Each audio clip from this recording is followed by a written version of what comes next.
शंकर के पास बहुत समय से एक बहुत ही भली अच्छी गाय थी जिसका नाम मधु था। मधु ने काफी सालों तक शंकर को भर भर के दूध दिया। जब वो बहुत गरीब हुआ करता था तब से मधु उसके पास थी और मधु की वजह से शंकर की गरीबी दूर हुई। उसका दूध इतना टेस्टी और मीठा दूध था कि सारे गांव वाले उसी के घर से दूध ले जाना पसंद करते थे। लेकिन अब समय ऐसा आ गया था कि मधु ना तो बच्चे दे सकती थी और ना दूध। वो बूढ़ी हो चुकी थी। लेकिन मधु की ही जनी हुई दो बेटियां चांदनी और रोशनी शंकर के घर में थीं। दोनों गायें अब शंकर का घर चला रही थी। अच्छा खासा दूध देती थी दोनों। इस बात से मधु को गर्व भी होता था कि उसकी बेटियां उसकी जगह दूध दे रही हैं। चांदनी, आज तो तुमने बहुत दूध दिया बहन। मुझे लग रहा है तुमने आज ज्यादा ही चारा खा लिया था। हाँ दीदी, आज मैंने कुछ ज्यादा ही खा लिया था। भूख ही इतनी तेज थी आज कि खाते खाते पता ही नहीं चला। मेरी बच्चियों, मुझे इस बात का गर्व है कि मैं मालिक को दूध नहीं दे सकती।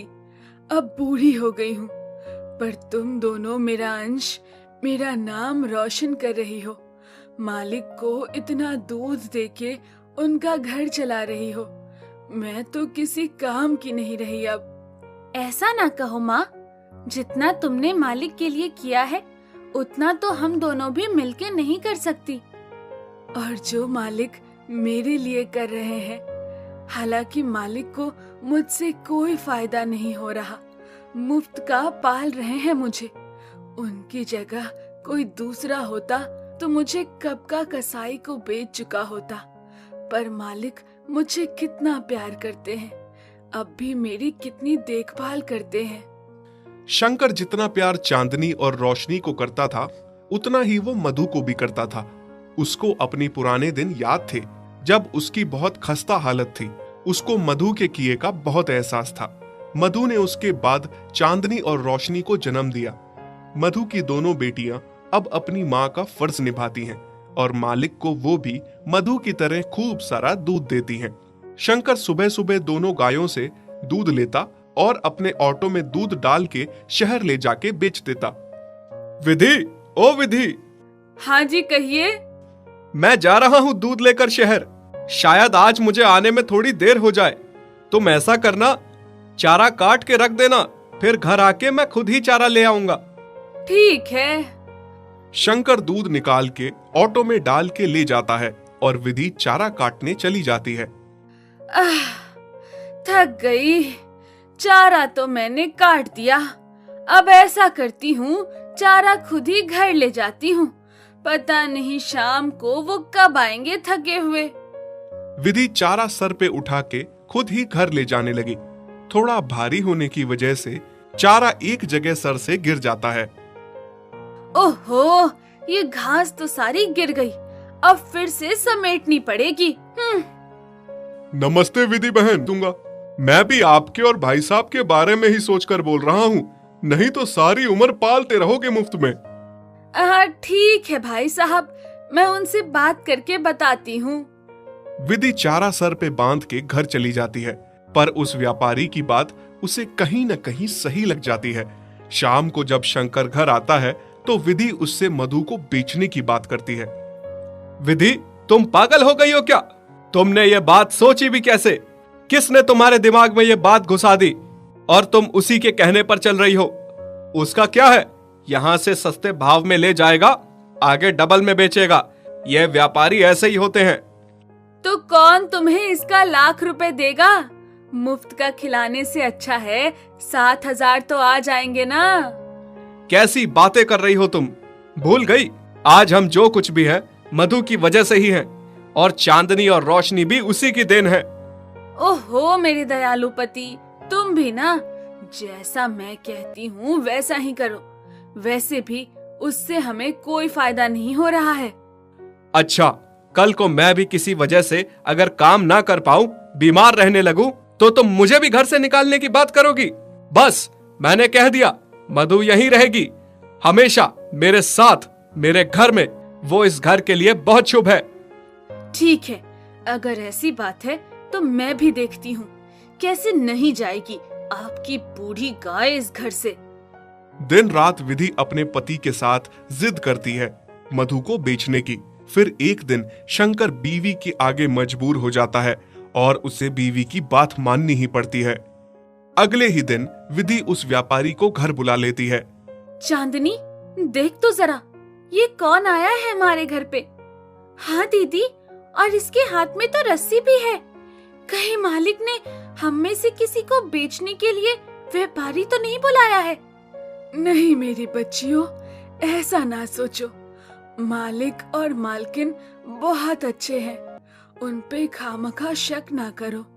मैं उन्हें बरसों से जानती हूँ, वो हम में से किसी को भी बेच नहीं सकते। हाँ माँ, तुम सही कह रही हो। शायद भगवान ना करे ऐसा दिन कभी आए जिस दिन हमें एक दूसरे से अलग होना पड़े। हम तो मर ही जाएंगे।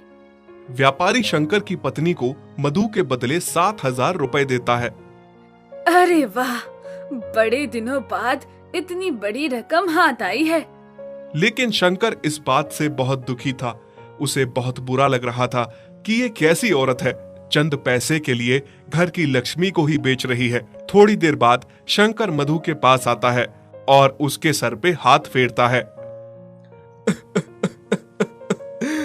मुझे माफ कर दो मधु, पत्नी की जिद के आगे मुझे तुम्हें बेचना पड़ रहा है।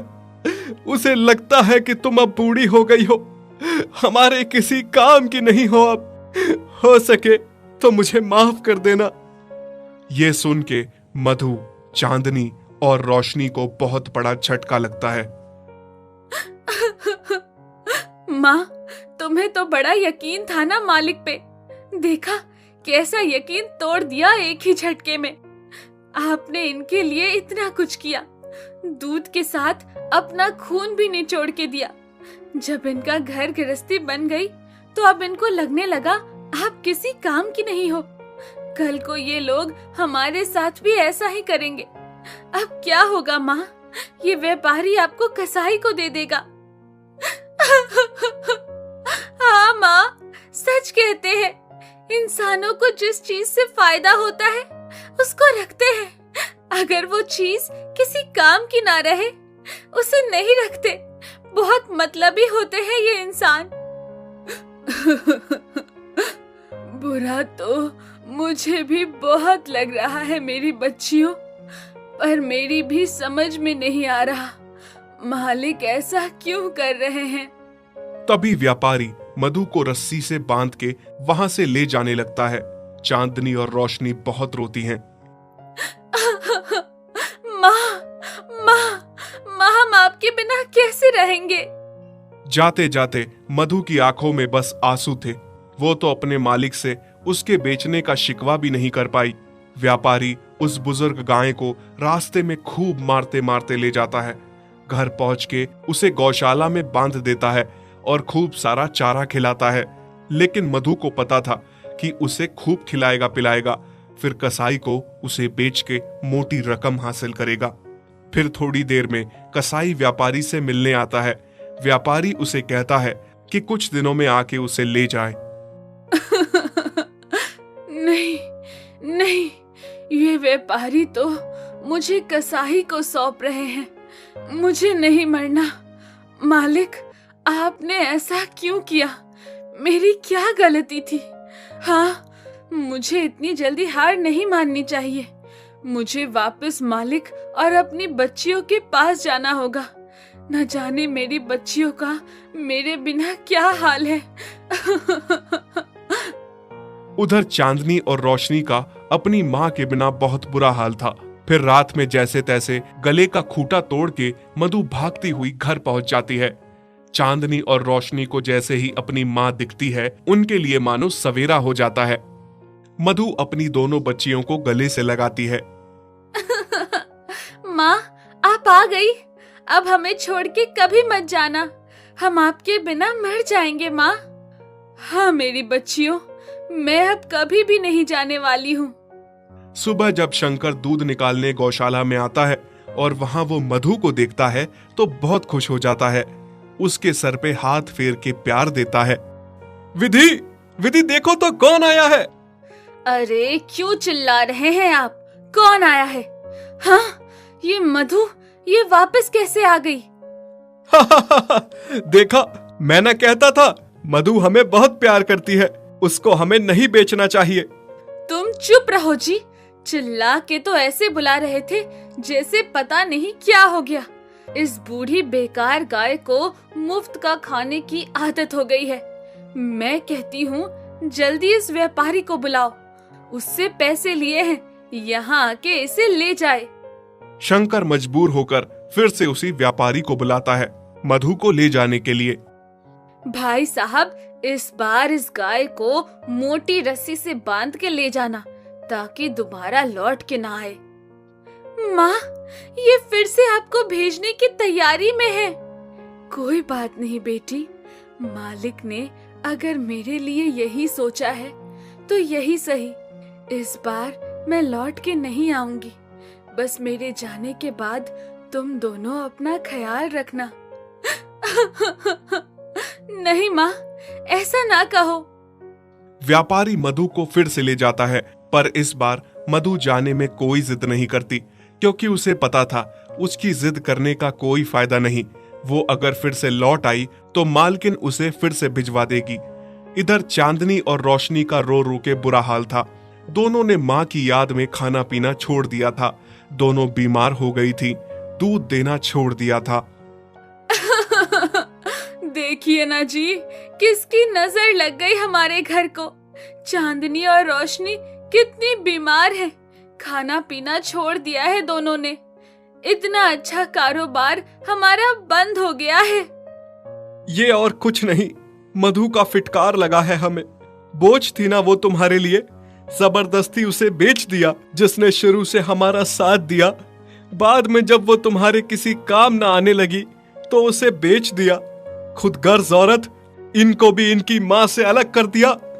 ये तो होना ही था, मुझे अपने साथ पाप का भागीदार बना दिया तुमने।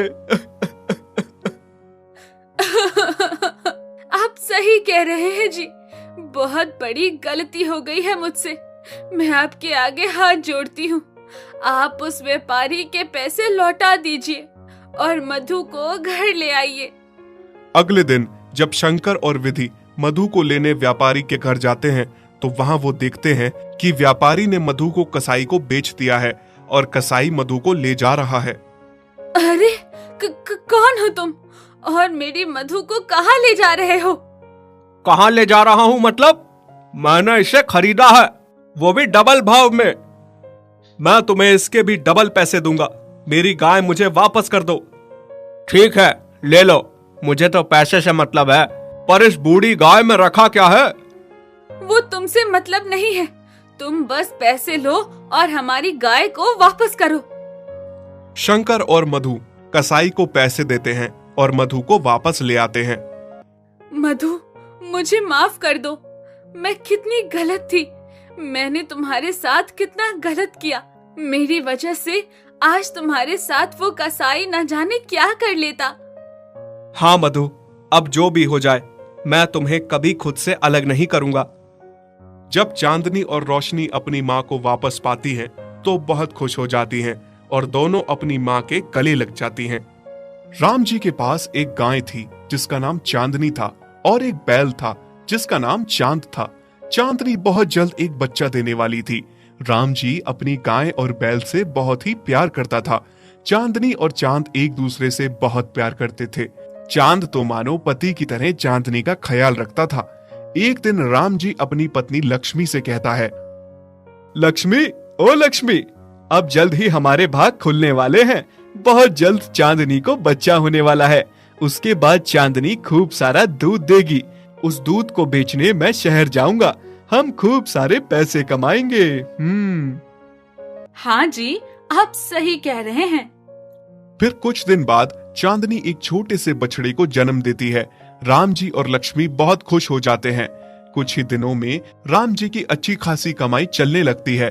चांदनी जो भी दूध देती थी, राम जी उसे सुबह शहर जाकर बेचता था। फिर एक दिन राम जी दूध बेच के शहर से घर लौटा। तभी पीछे से एक आदमी राम जी को आवाज लगाता है, राम जी भाई सुनिए तो। हाँ बोलो, क्या बात है भाई? भाई, मैं यहाँ से गुजर रहा था तभी मेरी नजर तुम्हारे बैल पर पड़ी। तुम्हारा बैल मुझे बहुत अच्छा लगा। मैं बैलों का व्यापारी हूँ। मैंने देखा तुम्हारे पास तो एक ही बैल है। तुम एक बैल का क्या करोगे? मैं तुम्हें इसके अच्छे दाम दूंगा। अगर तुम चाहो तो मुझे बेच दो। नहीं नहीं भाई, मुझे अपने बैल से बहुत प्यार है। उसके यहाँ रहने से मेरा कोई नुकसान नहीं है। मैं उसे नहीं बेचना चाहता। ठीक है भाई, कोई जबरदस्ती नहीं है, पर तुम जब भी इस बैल को बेचना चाहो तो मुझे ही बेचना। फिर वो आदमी वहां से चला जाता है। पीछे खड़ी लक्ष्मी सारी बातें सुनती है और रात को खाना खाते समय राम जी से कहती है, आपने उस आदमी को बैल बेचने से मना क्यों किया जी? तो तुम क्या चाहती हो, मैं चांद को बेच दूं? जानती हो ना, जब हमारे पास कोई नहीं था तो हमें छोटा सा चांद रास्ते में मिला था, और फिर जब से हम उसे घर लाए हैं तो मानो हमारी किस्मत ही बदल गई। उफ, आप कितना दिल से सोचते हैं जी। ऐसा कुछ नहीं है, और अगर कुछ ऐसा है भी तो क्या? सारी उम्र उस बैल को मुफ्त में पालते रहना है क्या? उसका तो हमें कुछ फायदा भी नहीं है। उफ, सेठ कितना अच्छा दाम दे रहा था। मैं कह देती हूँ, आप कल ही सेठ से बात करिए और इस चांद को बेच दीजिए। राम जी चांद से बहुत प्यार करता था। वो उसे बेचना नहीं चाहता था। पत्नी के दबाव में आके चांद को सेठ को बेचना पड़ता है। अगले दिन सेठ बैल को लेने आता है। सेठ चांद को ले जाने के लिए रस्सी खोलता है। तभी चांदनी चांद से कहती है, ये कौन है? और चांद तुम्हारी रस्सी क्यों खोल रहा है? मुझे तो ऐसा लग रहा है मालिक ने मुझे बेच दिया है। ये मेरा नया मालिक है। नहीं नहीं चांद, ऐसा मत कहो। तुम चले गए तो तुम्हारे बिना मेरा और हमारे बच्चे का क्या होगा? ऐसा नहीं हो सकता। चांदनी, मैं भी तुम दोनों के बिना कैसे रहूंगा? पर मालिक ने ऐसा क्यों किया? हाँ, शायद मैं उनके अब किसी काम का नहीं रहा हूँ, इसलिए मुझे बेच दिया। फिर सेठ रस्सी खोल के चांद को वहां से ले जाने लगता है। ये सब देख के राम जी को बहुत दुख हो रहा था। चांद पीछे मुड़ मुड़ के चांदनी और अपने बच्चों की ओर देख रहा था। चांदनी का भी रो रो कर बुरा हाल था। वहीं दूसरी ओर लक्ष्मी खुश थी कि चांद को बेच के अच्छा दाम मिला। रास्ते में चांद को सेठ ने खूब मारा। घर पहुंचने में पूरा दिन लग गया। चांद को बहुत बड़ी गौशाला में बांध दिया गया, जहां और भी बहुत सारे बैल थे और खाने को सूखी घास दी गई। चांद का उस अनजानी जगह पर बिल्कुल भी मन नहीं लग रहा था। उसने वो सूखी घास नहीं खाई और पूरी रात वहां से भागने की योजना बनाने लगा। वहीं दूसरी तरफ चांदनी ने भी चारा नहीं खाया। वो भूखी प्यासी ही थी। चांद जिस रस्सी से बंधा था उसे उसने खींचकर तोड़ दिया। अगले दिन जब चांदनी ने देखा तो चांद उसके सामने था। चांदनी को अपनी आंखों पर यकीन नहीं हो रहा था कि चांद लौट आया था। अब मैं तुम्हें छोड़कर नहीं जाऊंगा। सच? तभी राम जी बाहर आकर देखता है चांद लौट आया है। उसे अपनी आंखों पर यकीन नहीं हो रहा था। लक्ष्मी, अरे ओ लक्ष्मी, देखो तो कौन आया है। कौन आया है? देखो, चांद लौट आया है। अब मैं उसे जाने नहीं दूंगा। तुम क्या इसके लौटने पे खुश हो रहे हो?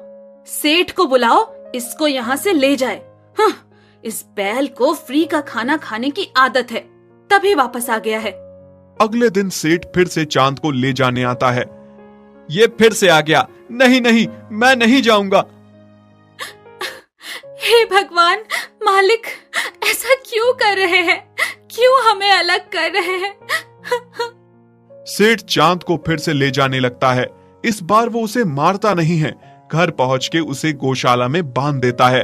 उसे फिर से सूखी घास खिलाई जाती है। चांद को इस बार एक मोटी रस्सी से बांध दिया जाता है ताकि वो भाग न सके, पर फिर भी वो वहां से भागने के बारे में सोचना नहीं छोड़ता। इस बार भागूंगा तो चांदनी और अपने बच्चों को लेकर कहीं दूर जाऊंगा ताकि फिर से हमें कोई अलग ना कर सके। वहीं दूसरी ओर चांदनी चांद के बिना बहुत उदास थी। उसके लिए चांद के बिना रहना एक एक दिन मुश्किल हो रहा था। उसने खाना पीना छोड़ दिया था। ये देखकर राम जी और लक्ष्मी बहुत दुखी हो रहे थे। देखिए ना जी, हमारी लक्ष्मी को अचानक से क्या हो गया है? अच्छी भली थी, अचानक से इतनी बीमार कैसे हो गई? ये सब तुम्हारे कारण हुआ है। तुम्हारे साथ मैं भी इस पाप का भागीदार बन गया हूँ। हाँ, मेरे कारण? मैंने क्या किया? क्या तुम अंधी हो गई हो? तुम्हें दिखता नहीं है चांद और चांदनी का प्यार? वो दोनों एक दूसरे से कितना प्यार करते हैं। चांदनी का बच्चे का बाप भी चांद ही है। तभी चांद भाग भाग कर अपने परिवार के पास लौट आता है और हमने किसी के परिवार को तोड़ा है, इसका पाप तो हमें जरूर लगेगा। आप सही कह रहे हैं जी, मुझसे बहुत बड़ी भूल हो गई। पैसों के लालच में मैंने ये क्या कर दिया। आप कल ही जाकर सेठ को उसके पैसे वापस कर दीजिए और चांद को घर ले आइए। उधर चांद पूरी रात रस्सी को तोड़ने में लगा रहता है। आखिरकार उसकी मेहनत रंग लाई। वो उस मोटी रस्सी को तोड़ने में कामयाब हो ही जाता है और रात में वहां से भाग जाता है। रात के अंधेरे में वो रास्ता भटक जाता है और चलते चलते बहुत थक जाता है। ऊपर से भूख और प्यास से बहुत बुरा हाल था। फिर चांद को एक जगह हरी घास का खेत दिखता है। चांद उस खेत में घुस जाता है और घास खाने लगता है। तभी कुछ लोग उसे घेर लेते हैं और पकड़ के एक छोटी सी अंधेरी गौशाला में बांध देते हैं।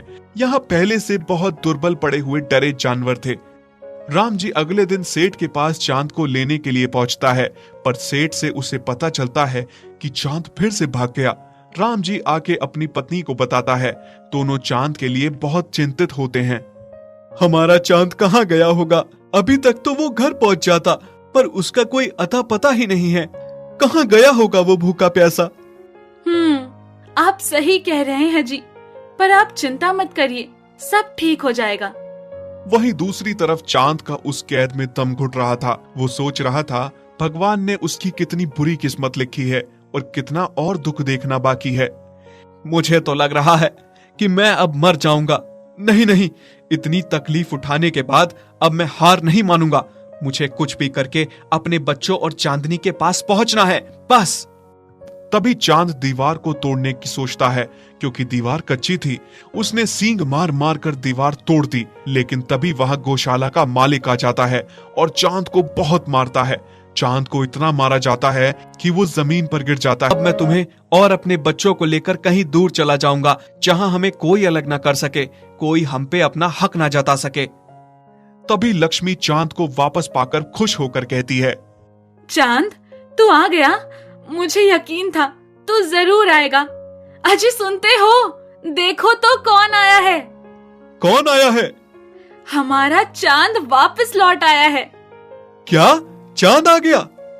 तभी राम जी रोते रोते उसके सर पे हाथ फेरता है और कहता है, मुझे माफ कर दो चांद, मैं तुम दोनों का गुनहगार हूँ। मुझे कोई हक नहीं बनता कि किसी के परिवार को तोड़ूं, और मैंने ये पाप किया। मुझे बहुत पहले ही ये सब नहीं करना चाहिए था। अब मैं तुम्हें कहीं नहीं बेचूंगा चांद, हम सब साथ रहेंगे। चांदनी, मुझे लग रहा है कि मालिक और मालकिन अब समझ गए हैं। अब वो दोबारा ऐसा नहीं करेंगे। अब हमें भी इनको मौका देना चाहिए। हाँ, तुम सही कह रहे हो। और वैसे भी गलती भी तो इंसानों से ही होती है, और अंत भला तो सब भला। और फिर सब खुशी से रहने लगते हैं। यदि आप ऐसी कहानियां और देखना चाहते हैं तो हमारे चैनल को सब्सक्राइब करें और बेल आइकन पर क्लिक करें, ताकि हमारी सारी नई वीडियोस आप सबसे पहले देख सकें।